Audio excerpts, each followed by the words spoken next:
మహాగణాధిపతయే నమః. ఓం గురుభ్యో నమః. ఓం శ్రీమాత్రే నమః. పరమేశ్వర స్వరూపమైనటువంటి జ్యోతిష, వాస్తు మరియు ఇతర అనేకమైనటువంటి శాస్త్రములను మనకు అందించినటువంటి మహర్షులకి నమస్కారం. హయగ్రీవ హయగ్రీవ హయగ్రీవేతి యో వదేత్ తస్య నిస్సరతయ వాణీ జహ్నుకన్యా ప్రవాహవత్. అరుణాం కరుణాతరంగితాక్షీం ధృతపాశాంకుశపుష్పబాణచాపాం అనిమాదిభిరావృతాం మయూకైః అహమిత్యేవ విభావయే భవానీం. శ్రీమాత్రే నమః. ప్రేక్షకులకి ఆ లలితాంబిక అమ్మవారి యొక్క అనుగ్రహం పరిపూర్ణంగా కలగాలని మనస్ఫూర్తి కోరుకుంటూ మనం ఈరోజు చెప్పుకునేటువంటి టాపిక్ ఏమిటి అంటే, ఒక్కొక్క లగ్నానికి మీరు ఎదగలేకపోతున్నా, లేనట్లయితే మీకు ధన సంబంధించిన ఇబ్బందులు వస్తున్నా, లేనట్లయితే సహోదరులతో ఇబ్బందులు ఉన్నా, ప్రాపర్టీ విషయం కావచ్చు, విద్యా విషయాలు కావచ్చు, సంతాన విషయం కావచ్చు, వివాహ విషయాలు కావచ్చు, ఆకస్మికంగా లైఫ్లో కొన్ని సంఘటనలు, లైఫ్ టర్న్ చేసేటువంటి సంఘటనలు కావచ్చు, ఇలా వృత్తి, వ్యాపారం, విదేశాలకు వెళ్ళేటువంటివి, ఇవన్నీ కూడా అసలు మన పర్సనల్ చార్ట్లో ఏ గ్రహం అంటే, మీరు పలానా లగ్నంలో పుట్టారనుకోండి, ఆ పలానా లగ్నరీత్యా ఏ గ్రహం బలంగా ఉంటే మీ యొక్క సంకల్పం నెరవేరుతుంది. ధనం సంపాదించలేకపోతున్నారు, కారణం ఏంటి? అసలు మీ లగ్నం నుంచి ఏ గ్రహం బలంగా ఉండాలి? విదేశాలకు వెళ్ళలేకపోతున్నారు, కారణం ఏంటి? వివాహం అవ్వట్లేదు, కారణం ఏంటి అనేటువంటిది మీకు మీరుగానే మీ లైఫ్ మొత్తానికి మీరు చూసుకోవచ్చు. మనం ఒక్కొక్క లగ్నం గురించి మనం తెలుసుకుంటూ ఉన్నాం. అయితే ఈ విషయాలు చెప్తుంది నేనైనప్పటికీ కూడా చెప్పిస్తుంది సాక్షాత్ లలిత అమ్మవారిగా భావిస్తూ ఒక్కొక్క లగ్నం గురించి తెలుసుకుందాం. లగ్నం తెలియని వారు రాశి నుంచి కూడా చూసుకోవచ్చు, బట్ లగ్నమే ప్రధానం. మీనలగ్నము, మీనరాశి, ముఖ్యంగా లగ్నమే చూసుకోండి. రాశి, లగ్నం తెలియని వారు సెకండ్ ఆప్షన్గా చూసుకోవచ్చు. ఫస్ట్ ఆఫ్ ఆల్ ఏంటంటే, మనకు మీనలగ్నంలో ఎవరైనా జన్మించారు అంటే వాళ్ళల్లో ఒక అన్వేషణ ఉంటుంది. అసలు నా జీవితం ఎందుకు, నేను ఎందుకు జన్మించాను, నా లైఫ్ జర్నీ ఎటు వెళ్తుంది అనేటువంటి దాని మీద ఎక్కువ ఫోకస్ వాళ్ళకి ఎక్కువగా ఉంటుంది. ఎందుకంటే లగ్నానికి అధిపతి గురువు. లగ్నంలో గురువు ఉంటే కాదు, ఇక్కడ లగ్నంలో కనుక మీనలగ్నానికి గురువు ఉంటే ఇంకా ఆధ్యాత్మికంగా చాలా బాగా దూసుకెళ్తారు.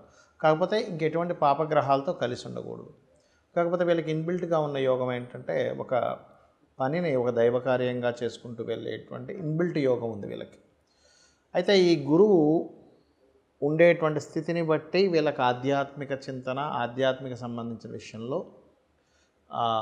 అంటే వాళ్ళకు ఉండేటువంటి గురువు బలము వాళ్ళు ఆధ్యాత్మికంగా ఎంత లోతుగా వెళ్తారనేటువంటి చెప్తుంది. ఇక్కడ మీనలగ్నంలో ఎవరైనా జన్మించారంటే ఒకటే గుర్తుపెట్టుకోండి, వీళ్ళకి తండ్రితో కర్మ సంబంధం ఉంటుంది. అంటే తండ్రి గురించే వీళ్ళు జన్మనెత్తినట్టుగా అనిపిస్తూ ఉంటుంది. అంటే తండ్రికి ఏదో చేయడం కోసం, లేదా తండ్రి నుంచి పొందడం కోసం, తండ్రి వల్లే వీళ్ళ లైఫ్ అంతా కూడా మొత్తం టర్న్ అవుతూ ఉంటుంది.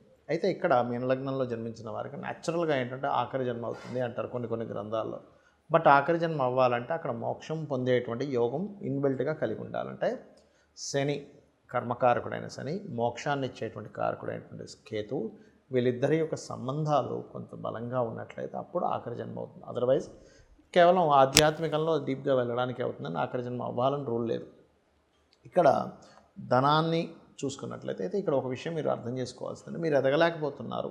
ఇన్బిల్ట్గా లగ్నము కర్మ ఒకటే అయిందంటే ప్రొఫెషనల్ రిలేటెడ్గా యోగించే యోగం ఉన్న ఇన్బిల్ట్ యోగం ఉంది, కానీ మీరు ప్రొఫెషనల్గా రాణించలేకపోతున్నారంటే సింపుల్గా మీరు అర్థం చేసుకోవాల్సింది ఏంటంటే, మీ యొక్క జూపిటర్ పాడయ్యాడు.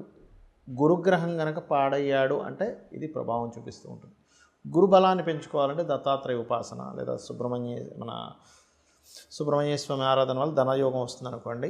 దక్షిణామూర్తి యొక్క ఆరాధన చేసినట్లయితే 100% మీరు ఆ యొక్క స్ట్రెంగ్త్ పొందడం జరుగుతుంది. అద్భుతమైన ఫలితాలు కూడా పొందుతారు. అయితే ఇక్కడ ధనాధిపతి, భాగ్యాధిపతి ఎప్పుడైతే కుజుడయ్యాడో ధన భాగ్యాధిపతి అయినందుకు మీనలగ్నంలో జన్మించిన వారికి బ్యాంకింగ్స్ ద్వారా కానీ గైడింగ్, ఎందుకంటే న్యాచురల్గానే లగ్నాధిపతి గురువు అయ్యాడు కాబట్టి గైడింగ్ ఇవ్వడం ద్వారా, కన్సల్టెన్సీస్ ద్వారా, ఫాదర్ వల్ల, అదేవిధంగా రెండో అధిపతి కుజుడయ్యి ఫైరీ సైన్ అయింది కాబట్టి ఎనీథింగ్ ఫైర్ రిలేటెడ్, అగ్నికి సంబంధించినవి, అంటే బ్యాటరీ కంపెనీస్ ఉంటాయి లేదా అట్లా, అంటే ఏదైనా టీచింగు, ట్రైనింగు, కన్సల్టెన్సీసు ఇట్లా ఈ రూపంలో ఎక్కువగా ఉంటుంది. ఎప్పుడు ఈ గురువుకి, ఈ కుజుడికి ఎక్కువగా ధన సంబంధించిన కారకత్వాలు ఎక్కువగా వస్తాయి కనుక. రైట్. ఇక 3, 8 సహజంగా ఏంటంటే శుక్రుడికి 3, 8 వచ్చినప్పుడు ఇన్బిల్ట్గా ఉన్న యోగం ఏమిటి అంటే అంటే ఇక్కడ 2, 9 వచ్చినప్పుడు ఏంటి అంటే తండ్రి ద్వారా ధనం కూడా వస్తుందని చెప్పుకున్నాము. బట్ ఇక్కడ ఏంటంటే పూర్వజన్మ కర్మకారకుడు రవి అవుతాడు కాబట్టి రవి ఉండే కండిషన్ బట్టి ఉంటుందండి. తండ్రి ద్వారా వీళ్ళకి ఫైనాన్షియల్గా సంక్రమించాలా వద్దా అనేటువంటిది. అంటే పూర్వజన్మ కర్మలో మంచి కర్మ చేసుకుని ఉన్నాడు, తండ్రి ఈయనకి మొత్తం చేసి పెడతారు. అంటే ఆయన ఫ్యాక్టరీస్ ఇవ్వడం కానివ్వండి, ఆయనకు సంబంధించిన బిజినెస్ మొత్తం సెట్ చేసి ఈయనకి ఇవ్వడం కానివ్వండి, అట్లా ఉంటుంది. పాడయ్యాడు అనుకోండి, ఒకవేళ రవి పాడయ్యాడు, కుజుడు పాడయ్యాడు అనుకోండి, అప్పుడు ఏమవుతుందంటే తండ్రికి మంచి వాళ్ళే ఉంటారు, మంచి వాళ్ళు ఉండకూడదని ఏం లేదు. తండ్రికి సరిగ్గా కలిసి రాకపోవడం వల్ల తండ్రి చేసిన అప్పులు, తండ్రి చేయాల్సిన బాధ్యతలన్నీ జీవుడి మీద పడతాయన్నమాట. సో ఇక్కడ మనం మీనలగ్నంలో జన్మించినప్పుడు రవిని కుజుడిని అబ్జర్వ్ చేయాలి, ఇది గుర్తుపెట్టుకోండి. అదేవిధంగా 3, 8 అధిపతి శుక్రుడు అవుతాడు. సో ఎప్పుడైతే శుక్రుడు 3 and 8th లార్డ్షిప్ వచ్చిందో ఇక్కడ సిబ్లింగ్స్ విషయాన్ని చెప్తుంది. శుక్రుడు ఏమాత్రం పాడయ్యాడా సిబ్లింగ్స్ వల్ల వీళ్ళు ఇబ్బంది పడతారు. శుక్రుడు బాగున్నాడా సిబ్లింగ్స్ వల్ల ఆకస్మికంగా కలిసి వస్తుంది. ఇది పర్టికులర్గా అది ఫార్ములా అనమాట. అయితే ఇక్కడ శుక్రుడు ఉండేటువంటి స్థితి ఎంత బాగుంటే మీరు చేసే ప్రయత్నం కూడా అంత సక్సెస్ ఉంటుంది. ఎందుకంటే ప్రయత్న స్థానం అంటారు 3వ స్థానాన్ని. ప్రయత్నము, దారిద్రము, ధైర్యము, ధైర్య సాహసాలు, తోబుట్టువులు, ఇవన్నీ సిబ్లింగ్స్ కారకుడైనటువంటి శుక్రుడు చెప్తూ ఉంటాడు. ఈ శుక్రుడు గనక తను బాగుండడంతో పాటు తను ఎవరికైతే తన యొక్క ఎనర్జీని ఇంకో గ్రహానికి పాస్ చేస్తాడో ఆ గ్రహం కూడా బాగుంటే ఇంక తిరుగులేదు. అలా కాకుండా తను పాడై తను ఇవ్వాల్సిన రిజల్ట్ ఇంకో గ్రహానికి ఇచ్చి అది కూడా పాడైందంటే ఇక్కడ మీరు ఒకటే అర్థం చేసుకోవాలి, సిబ్లింగ్స్తో ఎప్పుడైనా ఏదైనా డిస్టర్బెన్సెస్ వస్తున్నాయంటే మీరు చేసే అగ్రిమెంట్స్ విషయంలోని మీరు తీసుకునే అంటే సబ్కాన్షియస్లో మీకు ఏదైనా ఒకటి అనిపిస్తున్నదని చేస్తున్నప్పుడు ఇబ్బంది వస్తుంది అని మీరు అర్థం చేసుకోవాలి. అలాగే 4th and 7th లార్డ్షిప్ బుధుడికి వచ్చినప్పుడు బుధుడు సహజంగానే విద్యలకి, ప్రాపర్టీస్కి, అంటే సహజంగా న్యాచురల్ 4th లార్డ్ కాబట్టి ప్రాపర్టీకి కారకుడు అవుతాడు. 4th లార్డ్ అయినందుకు, సప్తమాధిపతి అయినందుకు వివాహ కారకుడు, వివాహ జీవిత భాగస్వామి కారకుడు అవుతాడు. సర్వసాధారణంగా బుధుడికి వచ్చినప్పుడు ఏంటంటే కొంచెం తెలివైన వాళ్ళే వీళ్ళకి జీవిత భాగస్వామిగా రావడం జరుగుతుంది. ఎడ్యుకేషన్గా కూడా చూసుకుంటే ఇక్కడ ఏంటంటే బుధుడు ఎంత బాగున్నాడు అనే దాని మీద ఆధారపడి ఉంటుంది మీ యొక్క జీవిత భాగస్వామి, మీతో ఉండేటువంటి కనెక్టివిటీ. ఒక బుధుడే కాకుండా శనిని కూడా చూసుకోవాలి, వివాహం తర్వాత ఉండేటువంటి జీవితం ఏమిటి అనేటువంటిది. ఇక్కడ 4వ అధిపతి బుధుడు బాగున్నాడు, ఫైన్, ఇంకా వాళ్ళు ఏకసంతాగ్రహాలు అయిపోతారు. అంటే ఏంటి, ఒక్కసారి చదివితే గుర్తుండిపోతుంది వాళ్ళకి.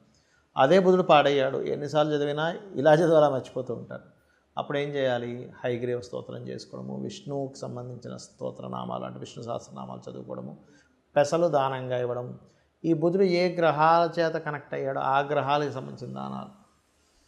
సో ఆ గ్రహాల కంటే ఉదాహరణకి కేతుతో కనెక్ట్ అయ్యాడు, ఉలవలు దానంగా ఇవ్వడం, లేదా రవితో కనెక్ట్ అయ్యాడు, గోధుమలు దానంగా ఇవ్వడం. ఒక్కోసారి రవి ద్వారా కంబస్ట్ అయిపోతాడు. అప్పుడు ఏమైపోతుందంటే సరిగ్గా చదవకపోవడం వల్లే తండ్రితో శత్రుత్వాలు, అంటే తండ్రి ఏదో మాట అన్నాం దాని ద్వారా నన్ను చదవట్లేదని ఇంత మాట అంటారన్న ఇట్లాంటివన్నీ అవుతుంటాయి.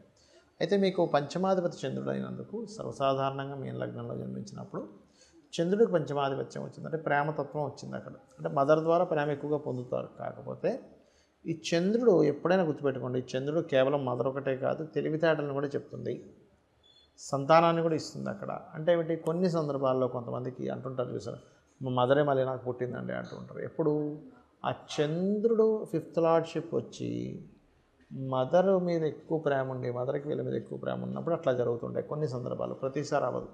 అది కూడా వాళ్ళ ఫ్యామిలీలో ఎవరైనా పుట్టొచ్చు కూడా ఒక్కోసారి. అయితే ఈ చంద్రుడు మాత్రం ఒకటి గుర్తుపెట్టుకోవాల్సిన విషయం ఏంటంటే 5th లార్డ్షిప్ అవడం వల్ల ఫాస్ట్గా మారుతూ ఉంటాయి. ఎప్పుడైతే స్పీడ్గా థాట్స్ మారుతుంటాయో ఆ తొందరగా తీసుకునేటువంటి నిర్ణయం మీకు మంచిదా కాదా అంటే ఇట్స్ డిపెండ్ ఆన్ ఆ చంద్రుడు ఉన్న కండిషన్. ఎందుకంటే కొంతమంది చూడండి, నేను ఆ రోజు అప్పటికప్పుడు నిర్ణయం తీసుకున్నాను కాబట్టి భలే కలిసి వచ్చింది అంటాం. ఇంకొన్నిసార్లు ఏమవుతుంది, నేను తొందరపడి నిర్ణయం తీసుకున్నాను, ఆ రోజు అంత తొందరపడి ఉండాల్సింది ఒక రోజు 2 రోజులు టైం తీసుకోవాల్సింది అంటాం. అంటే ఏమిటి, ఆలస్యం అమృతం విషం అనేటువంటిది ఎలా అయితే ఉందో మనకి తొందరపాటు పనికిరాదు అనేటువంటిది కూడా ఉంటుంది. అలా ఇక్కడ ఏంటంటే ఈ చంద్రుడు ఉండేటువంటి స్థితిని బట్టి, అంటే బాగున్నాడు చంద్రుడు, మంచి గజకేశ్వరి యోగంలో ఉన్నాడు, శుభగ్రహాలతో కలిసి ఉన్నాడు, ఆ శుభగ్రహాలకు వచ్చిన కారకత్వాలు కూడా మంచి కారకత్వాలు వచ్చాయి, దెన్ గుడ్. అలా కాకుండా చంద్రుడు పాడైపోయాడు, పాపగ్రహాల మధ్య ఉన్నాడు, అప్పుడేంటి, మీరు తొందరపాటు నిర్ణయాలు తీసుకోకూడదు. సంతానం విషయంలో కొంత చిన్న మిస్క్యారేజ్ అవ్వడం, సంతానం కోసం స్ట్రెస్ అవ్వడం, మానసికంగా స్ట్రెస్ అవ్వడం జరుగుతుందని మీరు అర్థం చేసుకోవాలి. అయితే ఈ రవి గురించి మనం ఆల్రెడీ చెప్పుకున్నాం, తండ్రికి ఈ పూర్వజన్మ కర్మ ఉంటుందని.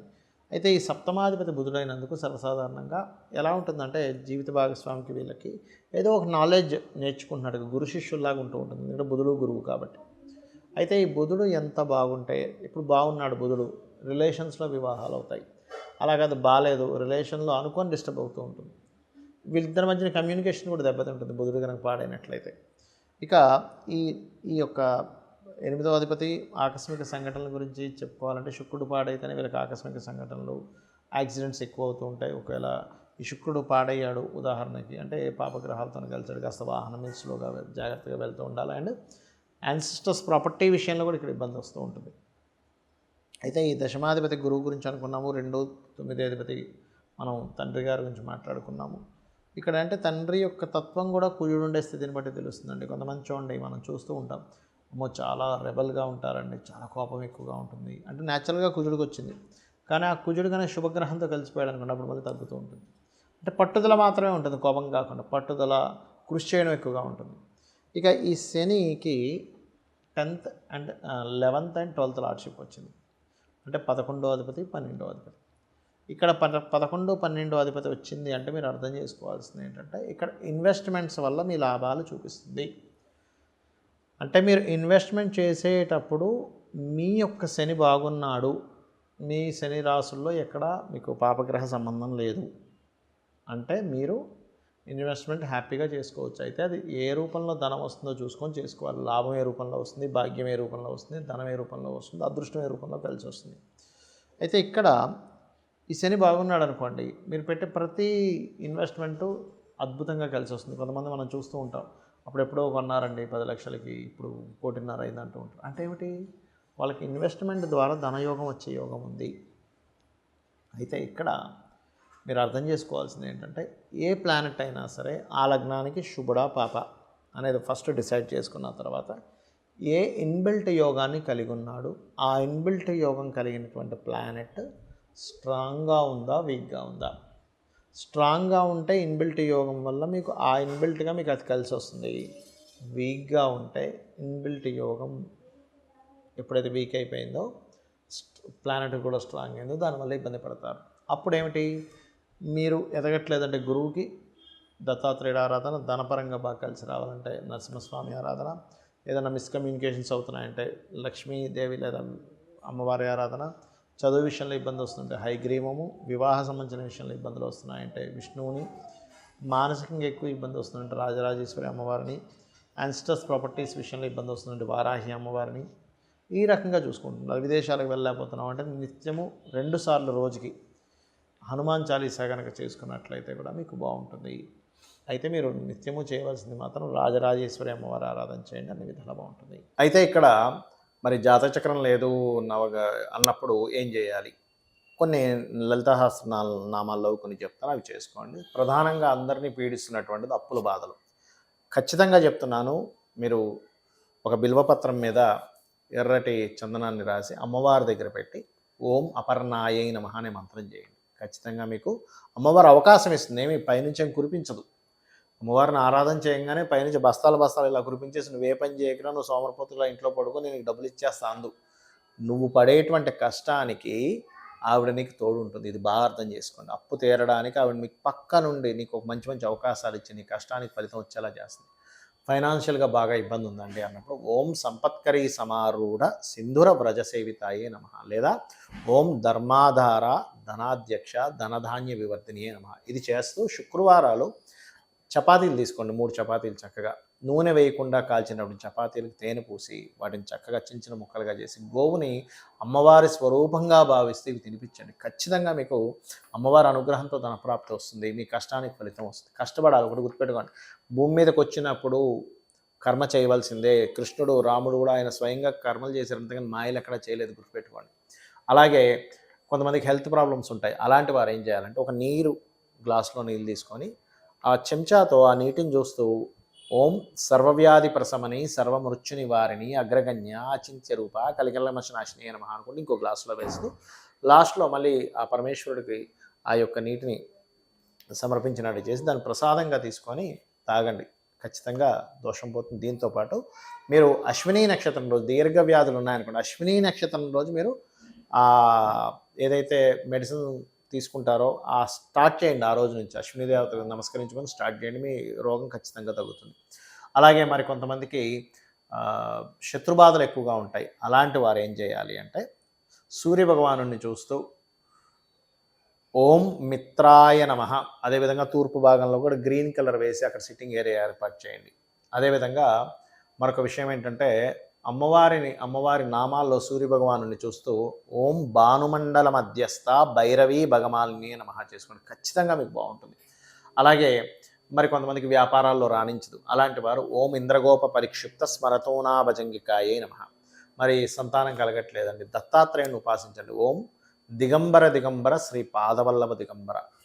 అదేవిధంగా కొంతమందికి ఉద్యోగాలు రావు. అలాంటి వారు ఓం శ్రీమాత శ్రీ మహారాజ్ని శ్రీమత్ సింహాసనేశ్వరి, అదేవిధంగా ఓం మాణిక్య మకుటాకార జానుద్వయ విరాజితాయే నమః. ఇలాంటి లలితహాసనామాల్లో ఉన్నటువంటి నామాలన్నీ కూడా నేను అన్ని నామాలకి అర్థము, ఏ నామానికి ఏ ఫలితం వస్తుందనేటువంటిది అమ్మవారి అనుగ్రహం ద్వారా చెప్పడం జరిగింది. కాబట్టి మీరు ఈ నామాలు చేసుకొని మీ యొక్క జీవితాన్ని అద్భుతమైనటువంటి జీవితంగా మార్చుకుంటారని చెప్పి మనస్ఫూర్తిగా కోరుకుంటూ, అమ్మవారి అనుగ్రహం కూడా మీ అందరికీ ఉండాలని మనస్ఫూర్తిగా మరోసారి కోరుకుంటూ శ్రీమాత్రే నమః.